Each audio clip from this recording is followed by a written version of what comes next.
United States witnessed a medical miracle. The first doses of a COVID vaccine were administered to frontline workers across the country. The president promised a safe and effective vaccine in record time, and President Trump delivered. Earlier this year, we heard this message on several news outlets, the entire White House checks, that President Trump would need, quote, the violence we saw yesterday at our nation's capital that was an appalling news article, reprehensible. We were told, according to Helpline, quote, a vaccine will still take more than a year in this administration. In the USA Today warned us that, quote, despite medical researchers and those that broke the law should be prosecuted to the fullest extent of the law.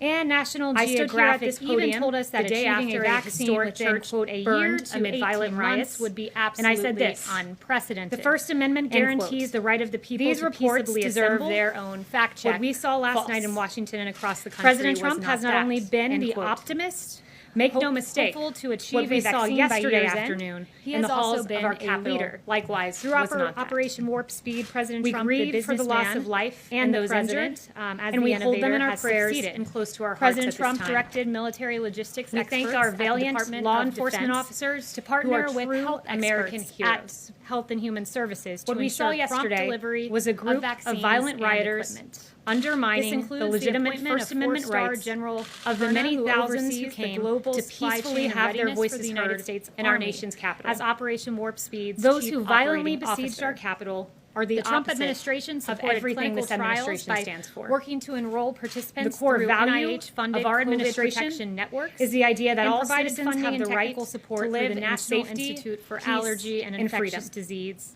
And those who are working in this building are working to ensure an orderly transition. President Trump also directed industrial-scale manufacturing for America to unite, to come together, to reject the violence that we have seen would be successful. We are one American people under God. Thank you very much. The results of these historic investments will benefit the American people and will mark the beginning of the end of the pandemic.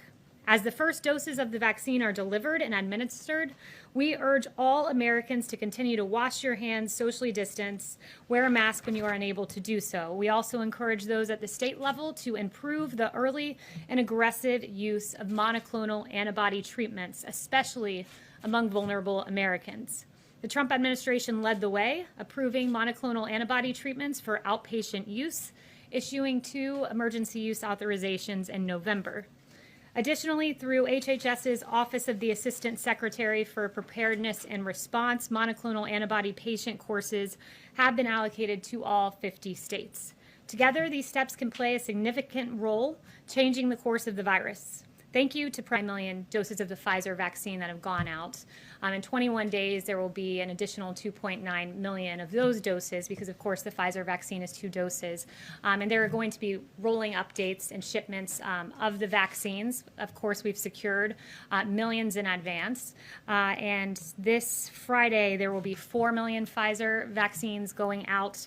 We are hopeful that Moderna gets approved. The FDA said that the data looks good. We're waiting for that EUA. So hopefully there will be that EUA and then an additional 6 million Moderna doses out next week. So 10 million doses out next week. And I want to emphasize, just stepping back from a macro perspective, because it is so impressive what this president did, making these agreements in advance. And he secured not just tens of millions of doses, but in fact, hundreds of millions. There's the 100 million with Pfizer. There's 100 million with Moderna. We've secured another 100 million from Moderna. We're hopeful that we will get an additional 100 million from Pfizer. I think we will. And then Johnson & Johnson is nearing the end of its phase 3 clinical trial. That's another 100 million doses secured, with hundreds of millions doses more if needed. And then AstraZeneca, which is in phase, continues to come together. Our maximum pressure campaign continues to be effective. Iran is increasingly isolated and weakened. And when President Trump came into office, you know that the region was in extreme turmoil.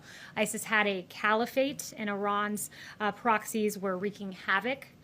Since taking office, President Trump has worked to rebuild trust with our regional partners and identify their shared interests. And unlike the previous administration, which gave Iran piles of cash and a deal with a sunset provision that would have allowed them to get nuclear weapons, this president has isolated Iran, and he's done it through 4 peace deals, which is 4 more than his predecessor. But it's unfortunate.